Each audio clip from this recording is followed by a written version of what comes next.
Halo, apa kabar semuanya? Semoga kalian sehat. Kali ini saya akan menceritakan sebuah alur film berjudul Stuber. Film ini akan sangat seru apalagi pemeran utamanya adalah Dave Bautista si pemain Smackdown dan Iko Uwais si jagoan silat. Oke, tanpa berlama-lama kita langsung saja ke ceritanya.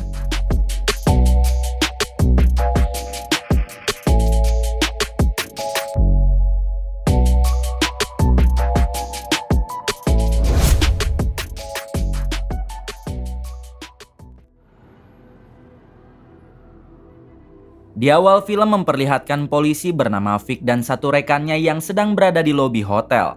Rupanya saat ini mereka akan menggerebek bos mafia barang haram yang diketahui sedang berada di hotel tersebut. Sebelum melakukan misi, atasan Vic memintanya agar berhati-hati karena lawan mereka kali ini adalah mafia terbesar di Asia yang bernama Tejo. Mendengar hal tersebut, Vic pun tidak takut sama sekali dan ia bersama rekannya langsung naik lift untuk memulai penggerebekan. Ketika Vic sampai di lantai atas dan baru saja ingin membuka pintu lift, tiba-tiba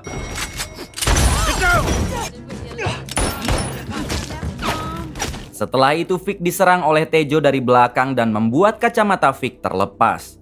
Akibat hal tersebut, penglihatan Vic menjadi buram yang membuat ia kewalahan oleh Tejo.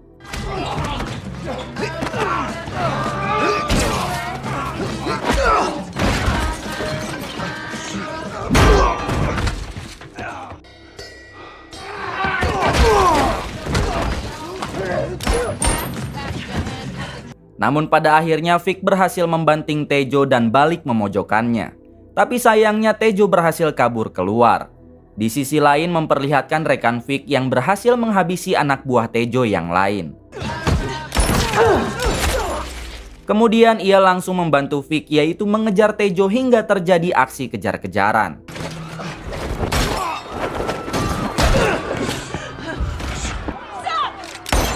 Tejo pun berhasil kabur keluar dan berbaur di tengah keramaian. Vic dan rekannya menjadi kesusahan mencari Tejo. Hingga tiba-tiba Tejo muncul dari belakang dan langsung menembak rekan Vic sampai membuatnya tewas. Melihat hal tersebut, Vic sebisa mungkin mengejar Tejo yang kembali kabur. Namun sayangnya ia tak berhasil dan misi pun dinyatakan gagal. 6 bulan kemudian kita diperkenalkan dengan supir taksi online bernama Stu. Selama menjadi supir taksi online, Stu tidak pernah diberi bintang 5 oleh para penumpangnya. Padahal Stu selalu bersikap ramah, sabar dan tidak sombong. Namun anehnya setiap penumpang yang menaiki taksi Stu, setiap turun mereka pasti hanya memberikan bintang 1. Untungnya Stu selalu sabar dan tetap semangat menjalankan pekerjaannya itu. Adegan berpindah kepada Vic yang saat ini sedang melatih tembakannya. Semenjak berduel dengan Tejo 6 bulan yang lalu, penglihatan Vic menjadi terganggu. Bahkan latihan menembaknya kali ini tak satu pun yang tepat sasaran. Setelah itu Vic didatangi oleh atasannya yang baru bernama Anna. Di sini Anna meminta Vic agar menyerahkan kasus Tejo kepada agen federal saja. Namun Vic menolak karena ia sangat dendam kepada Tejo yang telah menghabisi rekannya dan Tejo juga telah membuat penglihatan Vic menjadi tidak normal. Vic berjanji akan terus berusaha menangkap Tejo karena saat ini ia sudah berhasil mengumpulkan data-data detail tentang Tejo. Like a dog on a bone, you, huh? Sorry, truly epic. Setelah itu Vic pergi ke dokter mata untuk memeriksakan matanya. Di sini si dokter mata meminta Vic agar memakai kacamata khusus sampai penglihatannya pulih kembali. Terlihat Vic yang tidak pede memakai kacamata itu, namun demi kesembuhan matanya Vic pun terpaksa harus memakainya. Setelah itu Vic mendatangi warteg karena ia sudah mempunyai janji untuk makan siang bersama anak gadisnya. Ini dia anak gadis Vic yang bernama Bella. Di sini Bella mengundang Vic ke acara pembukaan galerinya yang akan diadakan beberapa hari lagi. Vic berjanji akan mendatangi acara tersebut jika dirinya tidak sibuk. Kemudian Vic memberitahu Bella kalau sekarang penglihatannya sedang terganggu. Mengetahui hal itu, Bella langsung menginstalkan aplikasi taksi online dan meminta Vic untuk tidak menyetir mobil sendirian. Bella khawatir Vic celaka jika ia menyetir mobil sendirian dalam keadaan mata tidak normal. Great. Here you go. Setelah itu Vic pulang ke rumah untuk beristirahat sejenak. Baru saja nggak lenyap, Vic dihubungi oleh rekannya yang mengabarkan kalau Tejo, si bos mafia Asia, akan melakukan transaksi besar-besaran di kota ini. Namun ketika Vic menanyakan lokasinya di mana, tiba-tiba panggilan itu mati. Meskipun penglihatannya masih buram, dengan sigap Vic langsung menyiapkan persenjataan lalu bergegas pergi ke rumah rekannya untuk menanyakan detail tentang Tejo barusan. Namun saat menjalankan mobil, Vic harus ugal-ugalan dikarenakan penglihatannya masih buram.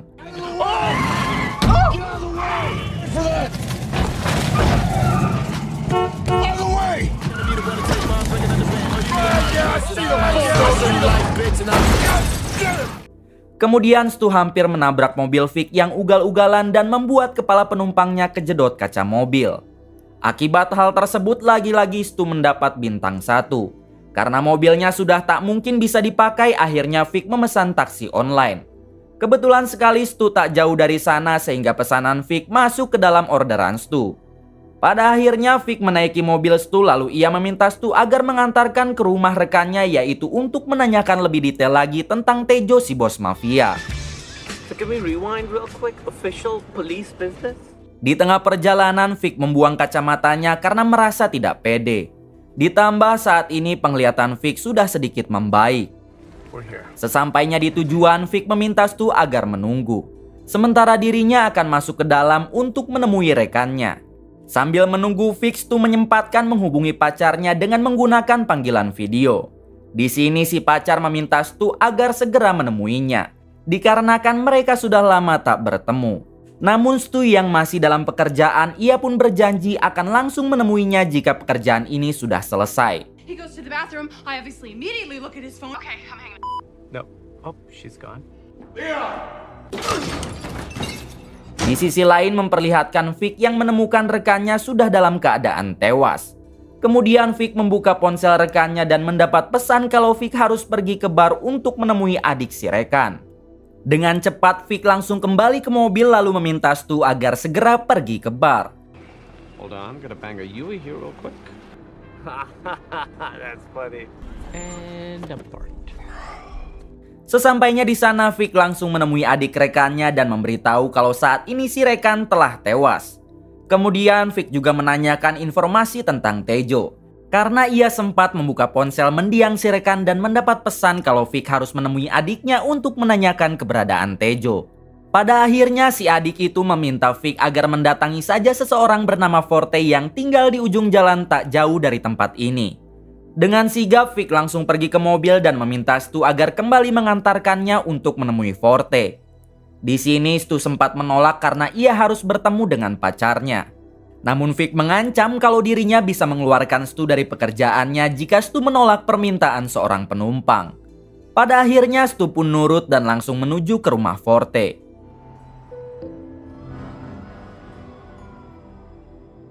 Sesampainya di sana, Vic turun sembari mengambil kunci mobil Stu karena ia takut kalau Stu akan kabur. Kemudian Vic masuk ke dalam dan langsung menodong semua orang yang ada di sana. Vic bertanya siapakah di antara kalian yang bernama Forte. Awalnya mereka semua tidak ada yang mau mengaku. Namun tiba-tiba datang seekor anjing yang langsung memuntahkan satu plastik barang haram. Ternyata sebelum Vic masuk ke dalam, mereka telah memasukkan barang haram itu ke mulut anjingnya. Menyadari hal tersebut, Vic langsung membogem satu di antara mereka dan menanyakan lagi siapa yang bernama Forte. Pada akhirnya mereka memberitahu kalau Forte adalah orang yang ada di hadapan Vic. Setelah itu Vic membawa Forte ke dalam mobil untuk diinterogasi. Kemudian Vic menitipkan Forte kepada Stu karena dirinya akan kembali masuk ke dalam untuk membawa anjing yang tadi. You okay, buddy? You okay? Setelah Vic kembali ke dalam, Forte mencoba kabur dengan memecahkan kaca mobil. Terlihat Stu yang panik dan ia juga tidak ingin mobilnya rusak. Stu pun memberanikan diri mengambil pistol dari kantong Vic lalu menembakkannya ke kaki Forte. Akibat hal itu Forte menjadi tak sadarkan diri. Kemudian Vic datang dan mereka langsung membawa Forte ke rumah sakit terdekat. Sesampainya di sana, Forte langsung ditangani oleh dokter untuk mengeluarkan peluru yang ada di kakinya. Setelah Forte sadar, Vic langsung menanyakan apakah dirinya tahu tentang transaksi barang haram yang akan dilakukan oleh Tejo, si bos mafia. Sayangnya Forte tidak mau memberikan informasi terkait hal itu. Bahkan saat Vic menginterogasinya dengan cara kekerasan, Forte tetap tidak mau membuka mulut. Kemudian Stu si supir taksi mempunyai ide dengan merebut ponsel Forte lalu mengancam akan membuat status memalukan di media sosialnya. Mendengar hal tersebut, Forte pun meminta Stu agar tidak melakukan hal itu dan ia berjanji akan memberikan informasi tentang Tejo. Pada akhirnya Forte mengatakan kalau Tejo akan melakukan transaksi jam 1 malam di tempat rongsokan yang ada di kota ini. Di waktu yang sama tiba-tiba anak buah Tejo datang dan langsung menyerang mereka, hingga terjadilah aksi tembak-tembakan.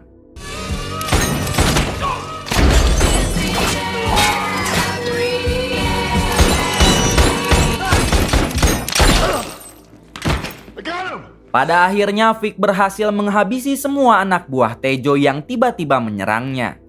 Kemudian Vic mengambil ponsel salah satu anak buah Tejo dan mengirim pesan kepadanya. Dalam pesan itu, Vic berpura-pura menjadi anak buah Tejo dan mengabarkan kalau Vic telah berhasil dihabisi. Semua itu Vic lakukan karena ia bermaksud untuk mengelabui Tejo. Namun pesan itu ternyata bukan diterima oleh Tejo, melainkan diterima oleh Anna atasan Vic. Di sini kita dapat simpulkan sepertinya si Anna telah mengkhianati kepolisian dan sedang membantu Tejo. Bahkan orang yang tadi menyerang Vic juga bukan anak buah Tejo, namun orang-orang suruhan Anna. Kembali ke Vic dan Stu yang saat ini sedang beradu cekcok. Stu sempat ingin pulang saja karena Vic telah melibatkannya sampai sejauh ini. Namun Vic mengatakan jika Stu pulang sebelum menangkap Tejo, maka dipastikan Tejo akan mengincar Stu karena dirinya telah terlibat. Mendengar hal tersebut, Stu menjadi takut hingga dengan terpaksa ia bersedia mengantar kemanapun Vic akan pergi. Oh, that shit! Come on, let's go! Malam harinya, Vic dan Stu menyempatkan untuk menghadiri acara pembukaan galeri Bella anaknya. Namun di sini Vic tidak bisa lama-lama dan ia pun memberikan senjata kepada Bella untuk berjaga-jaga. Vic melakukan semua ini karena ia khawatir kalau Tejo akan mengincar juga Bella yang merupakan anak kandung Vic. Setelah itu, Vic dan Stu mendatangi toko penjualan senjata yang sudah tutup. Di sini Vic membobol kunci pintu lalu masuk ke dalam untuk mencuri persenjataan yang ia butuhkan. Di waktu yang sama, Stu dihubungi oleh pacarnya yang menanyakan kenapa ia belum juga menemuinya. Stu pun meminta maaf karena saat ini ia sedang sangat sibuk. Mengetahui hal itu, pacar Stu menjadi marah dan langsung memutuskan Stu. Akibat diputuskan, Stu menjadi marah kepada Vic karena ia menganggap kalau ini semua adalah gara-gara Vic hingga akhirnya mereka pun berkelahi.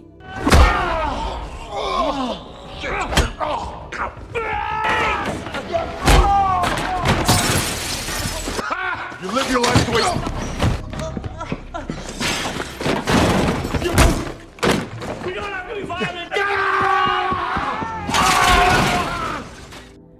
Setelah perkelahian tidak penting itu, terlihat mereka berdua yang sama-sama kelelahan.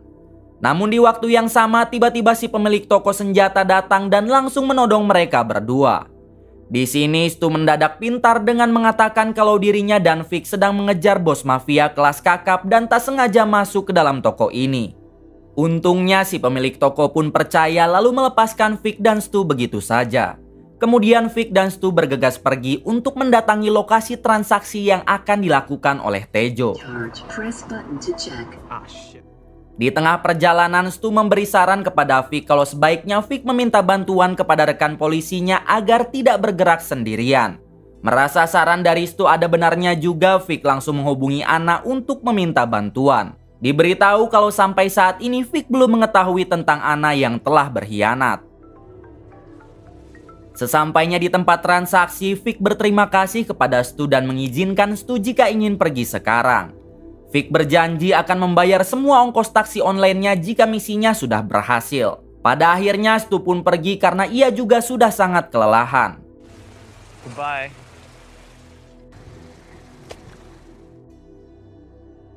Saat di perjalanan akan pulang, tak sengaja Stu melihat satu mobil mencurigakan yang mengarah ke lokasi transaksi. Stu pun memilih untuk putar balik lalu mengikuti mobil tersebut.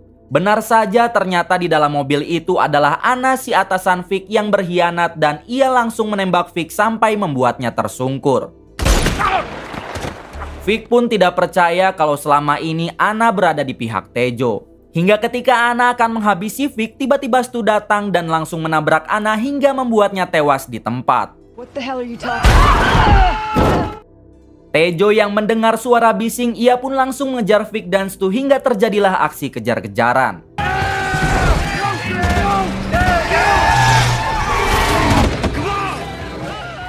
Di tengah pengejaran, penglihatan Vic yang sudah kembali normal, ia pun berhasil menembak salah satu mobil anak buah Tejo sampai terguling.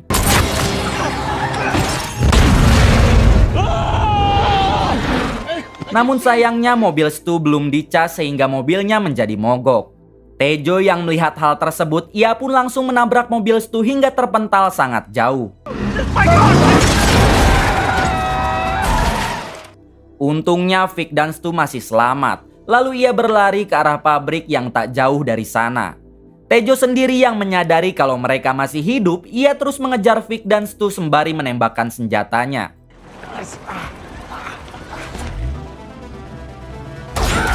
Setelah kejar-kejaran cukup lama, pada akhirnya Tejo berhasil menodong Vic dan juga Stu. Ketika adegan menegangkan ini, dengan sok-sokan Stu malah melemparkan botol saus ke badan Tejo. Tentunya itu tidak melukai Tejo sedikit pun, namun untungnya dengan sigap Vic langsung menyerang Tejo hingga terjadi aksi baku hantam.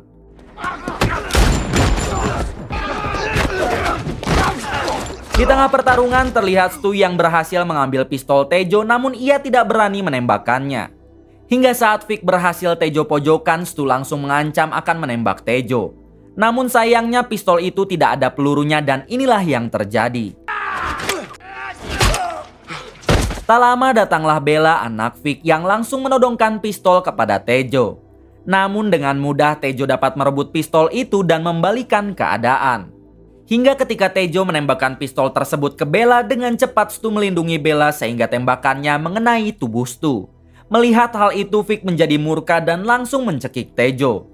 Di sini Vic sangat ingin menghabisi Tejo, namun Bella melarangnya karena pihak kepolisian menginginkan Tejo dalam keadaan hidup. Tak lama kemudian polisi dari kantor pusat mulai berdatangan dan langsung mengamankan Tejo.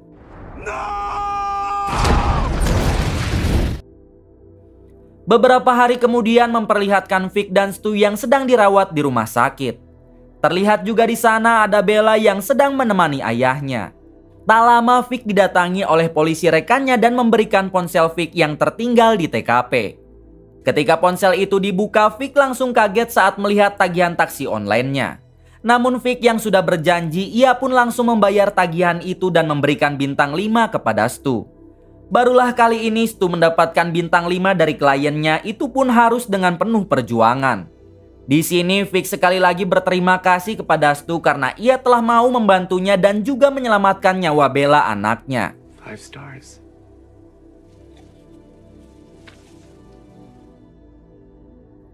Beberapa bulan kemudian memperlihatkan Vic yang sedang berjalan menuju rumahnya. Namun di sana sudah ada Bella dan Stu yang ternyata saat ini mereka sudah resmi berpacaran. Vic juga merestui hubungan mereka karena Stu telah rela hampir kehilangan nyawanya demi menyelamatkan Bella. Kemudian mereka merayakan Natal bersama dan film pun tamat.